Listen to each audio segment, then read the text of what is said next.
Hi and welcome to today's webcast with Sdiptech. Today we have CEO Jakob Holm and CFO Bengt Lejdström with us. My name is Christopher Berggren and I work for Finwire. After the presentation there will be a Q&A session, so if you have any questions please visit Finwire.tv and click on this webcast, and there you will find a form where you can write your questions. But that will be for the Q&A session after the presentation. And with that said, I hand over the word to Jakob and Bengt. Thank you very much, and hello and welcome everybody. As always, it's me, Jakob Holm, CEO, and Bengt Lejdström, CFO, presenting. The agenda to jump off to summarize the 2021 year. Look at the acquisitions in the fourth quarter. Bengt will walk us through the financial development, and then finally an outlook for the future. Okay, so to start off with, some key figures that we would like to highlight. One is of course the profitability margin that continues to increase. So we're very pleased to see that it's grown up to 18.7% for the entire group. So that's worth mentioning. And the second one is of course the growth metric for our operating profit, grown at 47% over the year, which of course is a significant growth. And that is really based upon a few things, but one is a continued strong organic sales at about 10%, margin expansion that we saw now up to 18.7%, but also that the new acquisitions are growing well. For instance, Rolec providing charging solutions for electrical vehicles. So all in all, significant growth in profits, and we're very pleased to present that, of course. If we look at the year-on-year growth, the profit growth has been 36% over the past years, and as you can see, we're growing even faster this recent year, and we have a focus on high margin positions. That's very important to us. That's the type of companies that we focus on to acquire, but that's also how we develop our companies. So companies with strong market positions. I would also like to mention, which we're very happy to see, since we have the focus on infrastructure, we also see that the new acquisitions that join the group, they have to a higher extent complementary technology and also complementary market segments. So more and more we are operating as a cohesive group, which is of course part of our strategy, and that's also in one way how we also differentiate ourselves compared to many of the other serial acquirers in the industry. Okay, to summarize the year 2021, there is a continued strong demand for our products and services. Infrastructure is a good market from that perspective. The need to install and buy our products is there regardless of turmoil in the surrounding world or anything like that. So the demand is consistent and strong, 10% up this year. Margin expansion continued, as we said. Here we would like to mention that our recent acquisitions, Certus, whose primary customers are container ports. The customers have purposely delayed a couple of projects since they now have a clear focus to manage with the increasing volumes in all the container ports. So that's the priority number one at the moment. We all understand why. So, but it's not a big concern. The deliveries will come eventually. We're also happy to present that we continue to deliver on our financial targets. We have done so for a couple of years. The 8% organic profit growth, that's in the middle of our target. I would also like to mention on that point that over the past 3 years, we have delivered organic growth between 8 to 11%. So we are consistently in the higher end of our financial target. So we're very happy to present that as well. We increased our acquisitions target from 90 to 150 million, 120 to 150 million, and we actually delivered upon that already the first year. Our leverage is also controlled, which is comforting for future growth. We've also launched sustainability goals, and we've implemented a new way of working to really ensure that we are driving the right type of activities to reach our sustainability goals. So that's a very ambitious program that we have launched, and that is up and running now. We're very happy to have achieved that as well. And then some additional changes that also have been important: the divestment of the majority of our units in the former business area, property technical services. The reason for doing that was, of course, to increase the overall quality in the group and the margins in the group.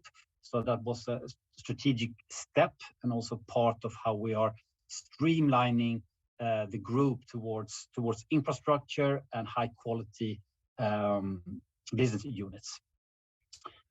We took a natural step to Nasdaq Stockholm large cap earlier in June, which was a good step to take, part of our evolution.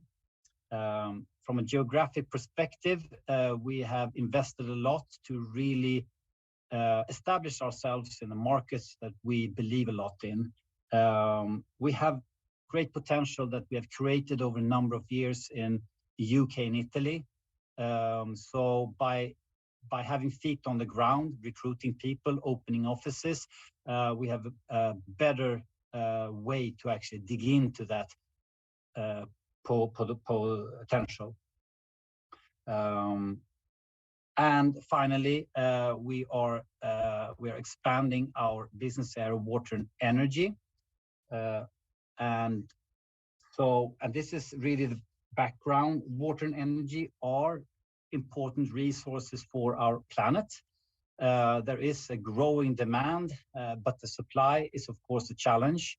And with that perspective, there are other important resources that are important to manage in best possible way for the planet.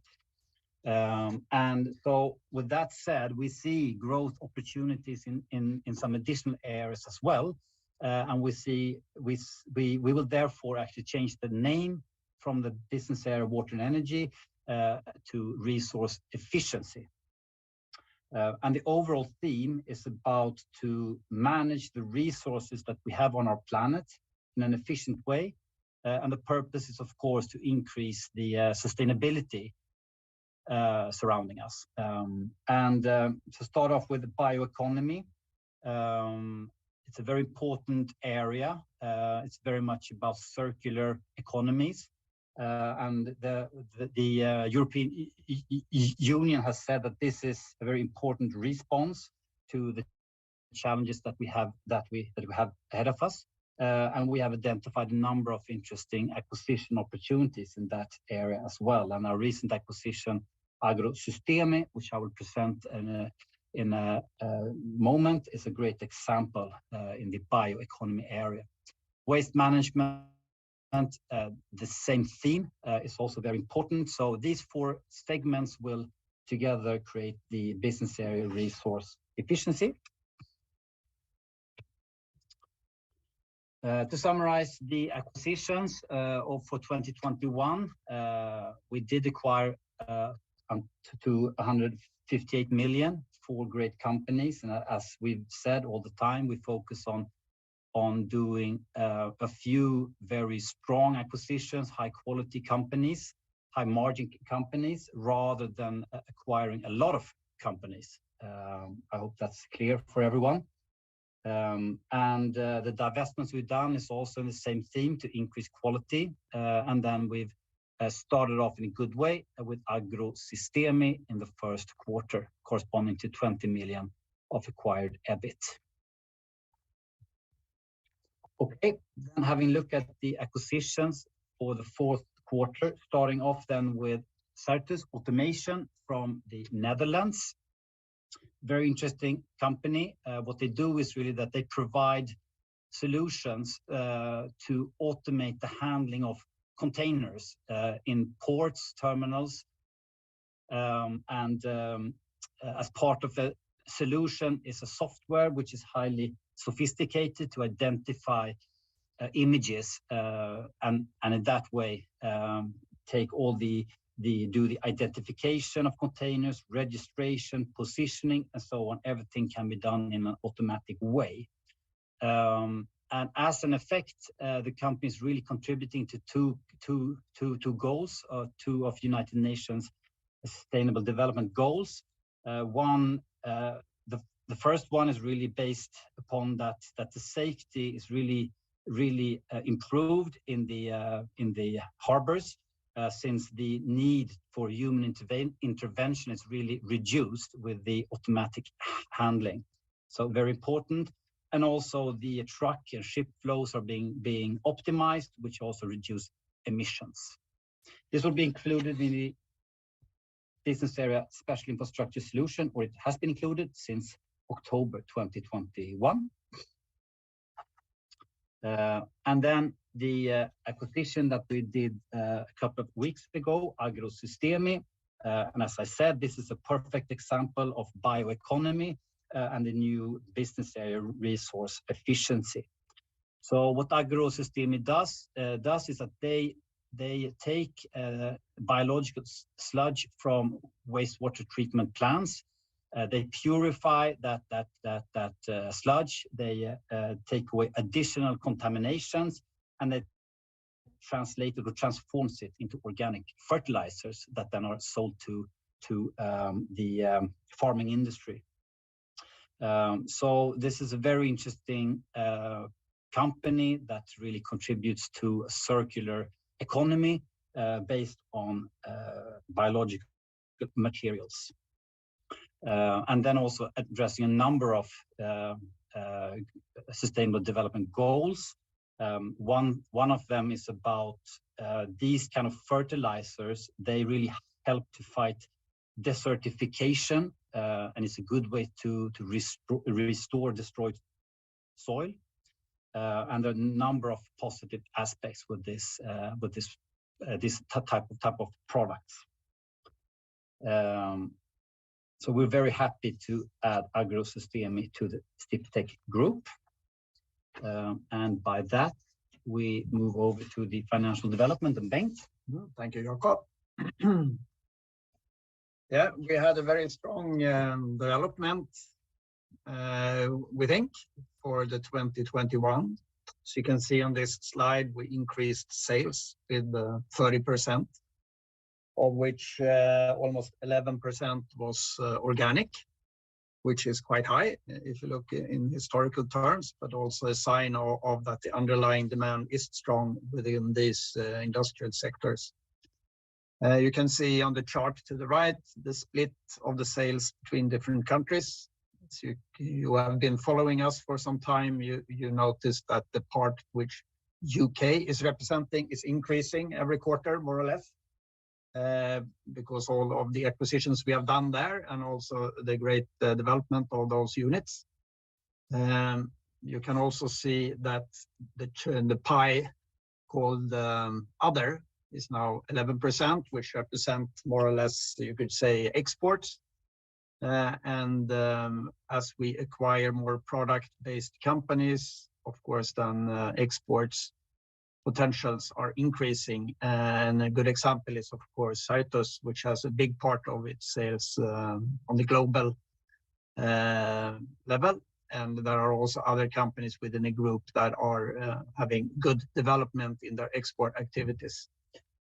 And when it comes to the share of product sales for our group, it's now above 50%, which is increasing also steadily, and not the least since we divested our elevator service companies. And we believe very much in having the proprietary products in our portfolio, and we can then, of course, then steer and develop our sales in different ways than compared with offering services. if you look upon the margin on this slide, it has developed well over the years and over the quarters during 2021. So we have improved it more than 2 percentage points since last year, and now 18.7, slightly below what we expected, but there were some specific issues here in Q4 that Jakob already mentioned, and I will also get back to that.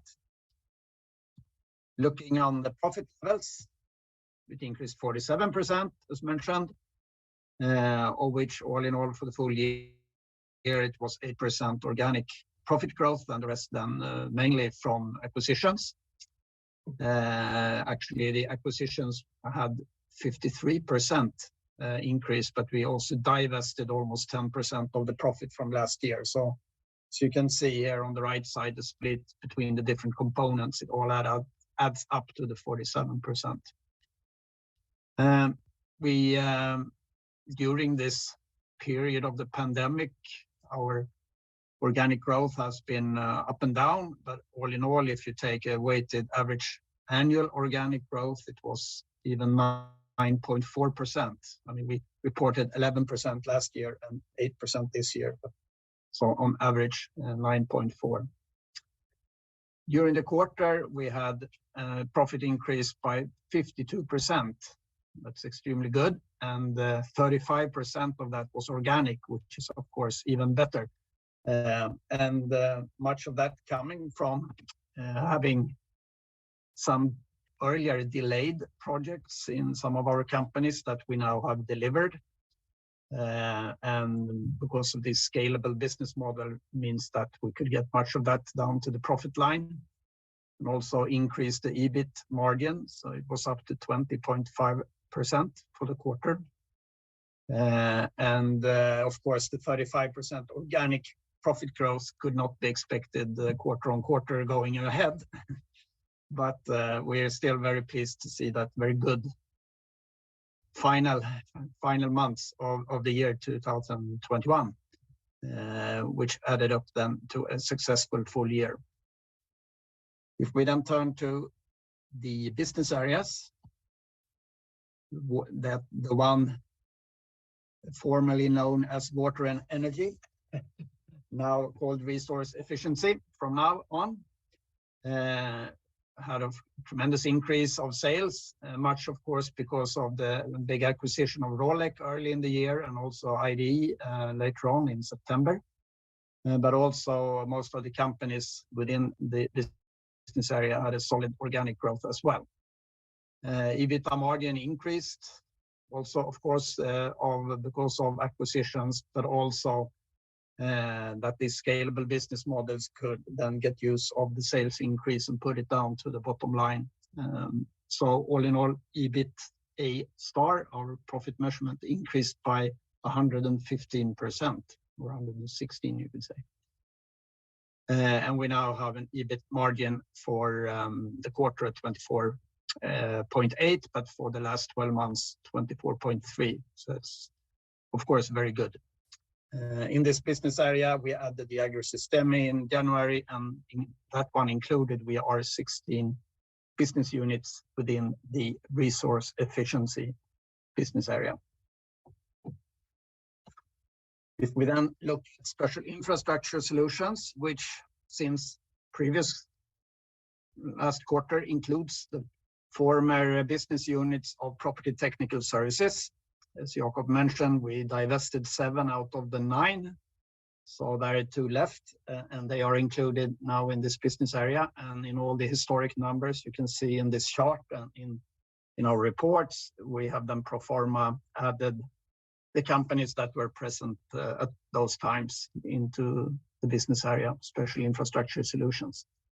So for this business area, we didn't do really much acquisitions in the early part of 2021. Made an add-on acquisition of Ficon to our Finnish Hilltip company with snow removal equipment.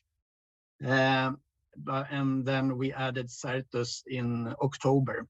And as Jakob mentioned, then the Certus company, we have a high expectation on that one.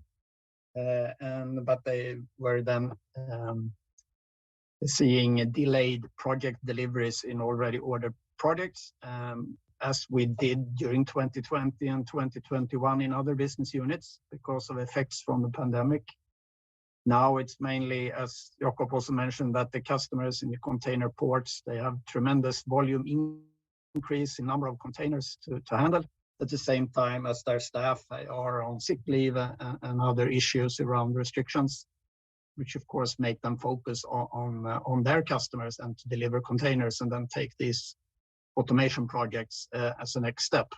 But we are quite sure that this will pick up during 2022 and be back to more normal levels soon enough. That also meant that there were some sales, of course, from this company. They have some recurring revenues from maintenance contracts, but the profit level wasn't that impressive, and that reduces the overall margin for the business area, but also for the group as a whole.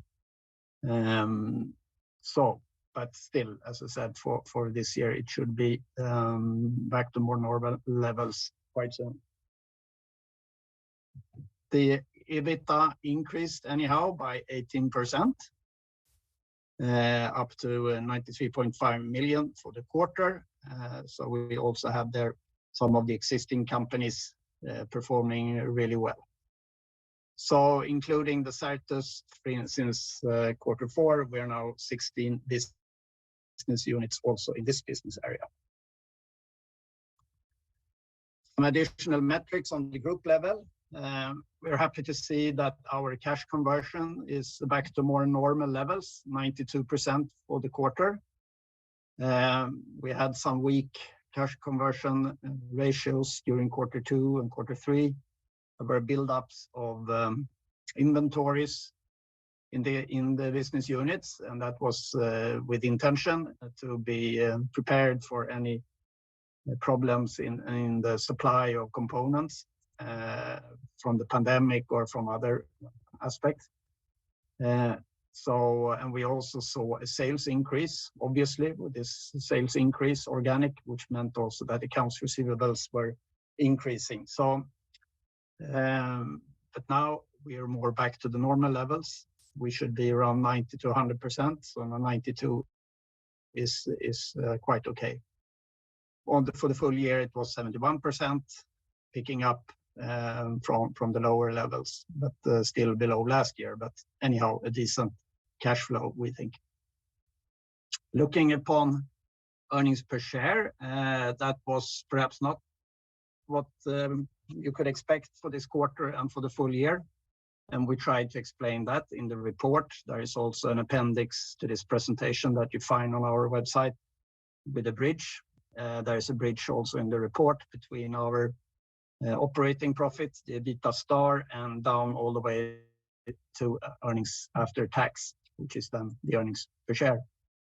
And we had during 2021 in total a number of cost items that are not, you could say, typical, so they are more of a one-off. We had to start with, we adjusted the conditional considerations for our earnout, meaning the amount of considerations we will pay based on the profit development in the companies that we have acquired recently. And since they are performing very well, better than we expected when we acquired them and also along the way, we had to increase that provisions in our balance sheet, but that means a cost. So that was a big part. That was all in all 40 million or 43 million for the full year, 40 million in the quarter, not tax deductible. So that was more than a krona per share. But of course, that's a little bit of normal business, you could say, perhaps, with our dynamic model of evaluating earnout debt. Another part, which is more one-off, is the costs for our previous divestments, the one we did last year, 2021, added up to also a bit above 1 Swedish krona per share. And also, if you consider that the year before that, 2020 had included some profits from divestments of almost the same level, you could reason that our earnings per share actually increased with 43%. from 2020 to 2021. So much of this is, of course, bookkeeping. It's not cash flow, as you can see from our cash conversions and our cash flow in absolute numbers. But anyhow, it is what it is. But much of this is not recurring cost items that you will see for 2022. So we will hopefully be able to present much better earnings per share now going ahead. Our debt leverage is also important as a acquiring company, as Sdiptech is. And as Jakob said, we have a very sound leverage level, a little bit above 1 when it comes to our financial debt. That's the debt we need to pay regardless of our results. If we include all the conditional considerations, which is debt that we will pay if profits are as good or better, mainly than today's level, we're a little bit above 3. But to be fair enough, you should compare those numbers then with a higher profit level to get the more correct feeling of the leverage. So we focus on the net financial debt, which is quite below our internal targets of 2.5. So it's not even half of that. Yeah, and then to some outlook. Yes. Okay. Thank you. Thank you, Bengt. So this is the final slide.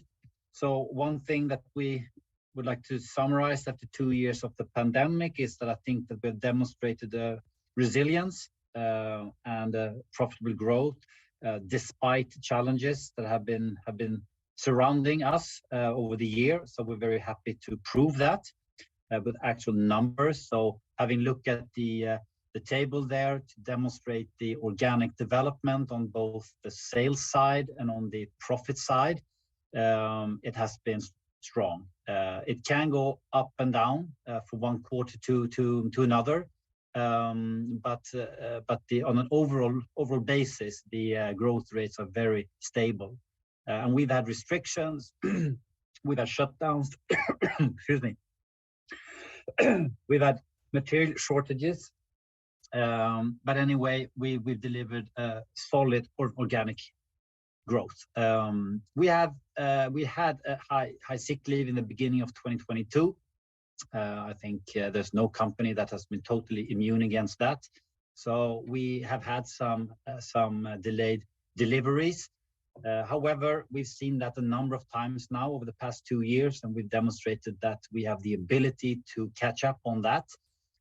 So we will do that as soon as it's possible, and we see some positive signs in all our markets that the restrictions are easing up, and also that the sick leaves are coming down. So actually positive view on that as well. Profitability going forward, as the way the group stands right now, we believe it's fair to say that we will establish around 20% on profitability margin for the entire group. But then, of course, new acquisitions that will be an effect from those as well. But the way we stand now, 20% is approximately what anyone should expect. And then looking forward, we are very eager to deliver in 2022. We've increased our growth targets. We did it because we're ready to do it, so we're comfortable to deliver on that. We've established ourselves in new geographies. We've divested some more weaker part of the group. So we are really looking forward to a strong year 2022 with a great organization to deliver upon that. So with that, we open up for questions. Great. Thank you, Jakob and Bengt, for that for the presentation. So let's start with the first one, and this is from Carl-Oskar Wikström from Berenberg. Can you develop on the organic growth? You mentioned postponed deliveries. Are there any of these that followed into 2022? Yeah, that's the first question. Yeah, and as always, when it's delayed or postponed deliveries that have already been booked, they will be delivered eventually. And we saw that already in 2020 during the fall, catching up. And we saw that again this year, not the least in Q4, that we were catching up on some of these delayed projects. So that you could say this extra high organic profit growth, 35%, came to some parts from that catching up effect. And now going into 2022, there are still some projects to catch up, and the major part of that is from our then Certus Dutch company, but that one is not counted as organic growth yet. That will have to wait until the end of this year before that is in the books of organic growth. Okay, thank you. Next question. Margin hit from port customers. What is the view here? Are they coming back? Does it also provide a similar dynamic to the above? And with the above, a reference to if there were specific deliveries into 2022 that was affected. Yeah, of course. We expect this company to be back to their normal levels, at least during 2022. And as we said in the press release, they should be around roughly 20 to 25% profit margin when they're in normal delivery mode, so to say, with their customers. Okay, thank you. If we look at the M&A then, in terms of M&A, are you now going to target Italy and Benelux or continuing M&A in the UK? Yes, we will continue to. So our core markets when it comes to M&A is of course Sweden. However, that has been for us a bit difficult to do acquisitions because of high prices at the moment. But anyway, it's a core market for us. Another core market is United Kingdom. It will always be core market for us. And now we're also adding then Italy as the core market, since we have also established ourselves with an office and people there. And we will continue to develop Netherlands in the same way. We have not yet established ourselves with an office there. So there's no decision made on that. But we will continue to focus on all of these four markets, and also the other Nordic companies, Sweden, Norway, Finland, Norway, Denmark as well. So we focus on all of these markets. United Kingdom is important to us. Okay, thank you. Now we have some questions from Victor Hansen at Nordea. How should we view central cost run rate? Is it about 15 million SEK? Yeah, during 2021 we had some strategic projects. We not the least we made the listing on Nasdaq large cap, and that costs quite a lot of money. And also all these strategic projects and establishing ourselves in the new geographies also cost money. So we don't expect the same level for 2022. So perhaps around 50 could be a decent guess. Yeah. Okay, thank you.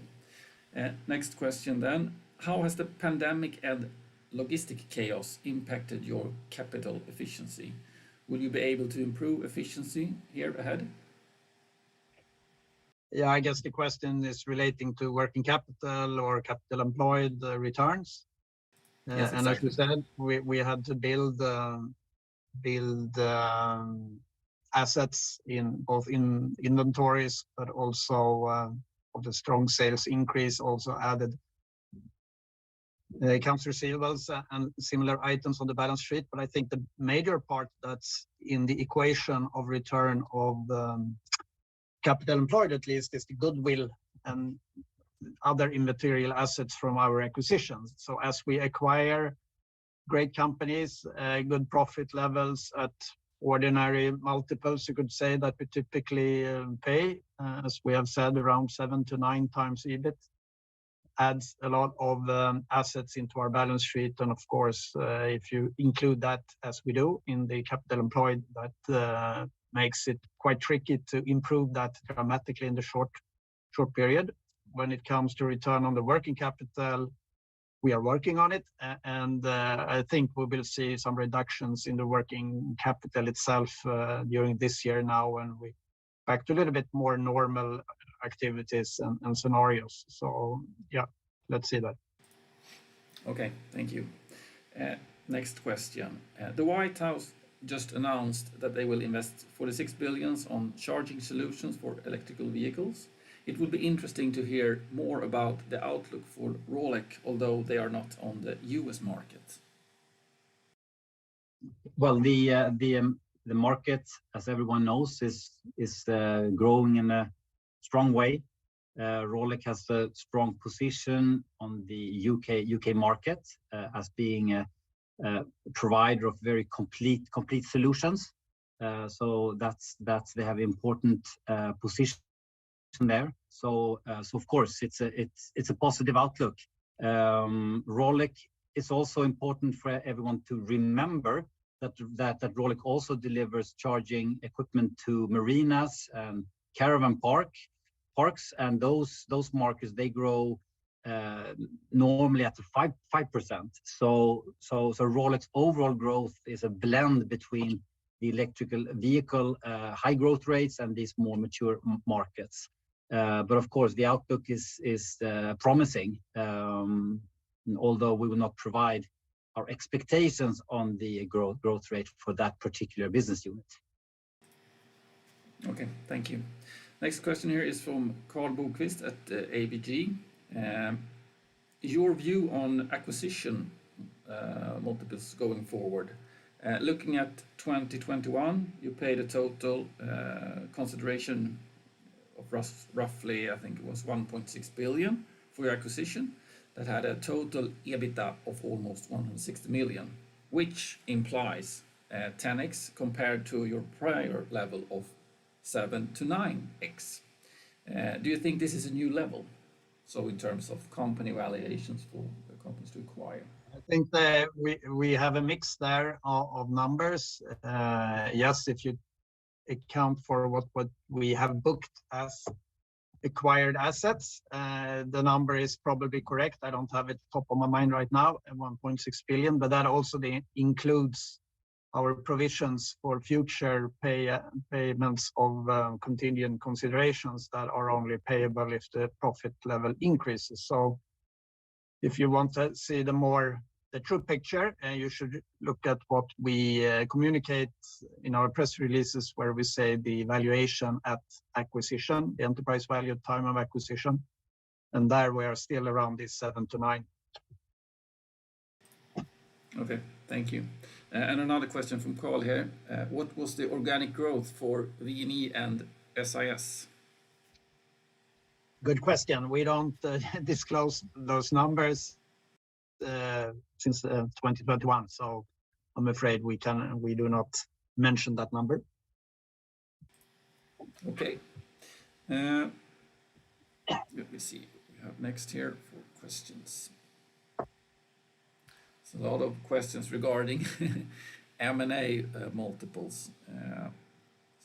Also that, so let me see here. So this is from Victor Hansen at Nordea. At what date was Certus consolidated? They have been included since the 1st of October, and in our report you can read towards the end exactly what each of the acquisitions have contributed during 2021 in terms of sales and profit. When it comes to the profit figures there, they also include costs, for example, amortization of immaterial assets. So, but there you can find a good view of how much each acquisition contributed during 2021. And also looking at our press releases, you get some kind of feeling what we expect going forward. Okay, thank you. Is there a minimum profit level where Sdiptech is looking at for acquisitions? We look at profitability. So when we source our companies, we don't go below 15%, 15%. Since we believe that if you are below 15% in EBIT margin, then you are exposed to competition that is effective and too tough. So we target companies that are above 15%. Okay. Thank you. We got a last question here, and it's regarding a more general question regarding the M&A environment. What's your view on the M&A environment? And the question is, from what I understand, there's a lot of competitions on good companies. Have you seen an increases in prices for the companies, for example? Yes, yes, we do, and primarily in the Nordics and specifically Sweden. So the acquisition activity is extremely high in Sweden. It's been so for a number of years. It's accelerated in 2021 as well, and that's of course due to the low interest rates, the stimulus from the central banks and so on. So there's a lot of capital in the market. We don't see the same type of competition on other markets, although the price levels are also higher in the UK and Italy compared to a couple of years ago. Actually, it's better for us from an acquisition perspective that interest rates can come up and that the stimulus from the central banks will be closed. So in that way, we will come back to a more normal situation. And probably a lot of the new acquisitional players that have entered the market over the past 1 or 2 years, they will run into trouble, get difficulties, and that will create a more normal market for the future. Okay, great. Thanks a lot. That was the final question for this Q&A session. Thanks a lot to Jakob and Bengt for your presentation and also to all our questions. And thank you for all the questions from the viewers. And with that said, we will end this presentation, and I hope to see you again on the next presentation with Sdiptech. So thank you all and have a good day. Thank you.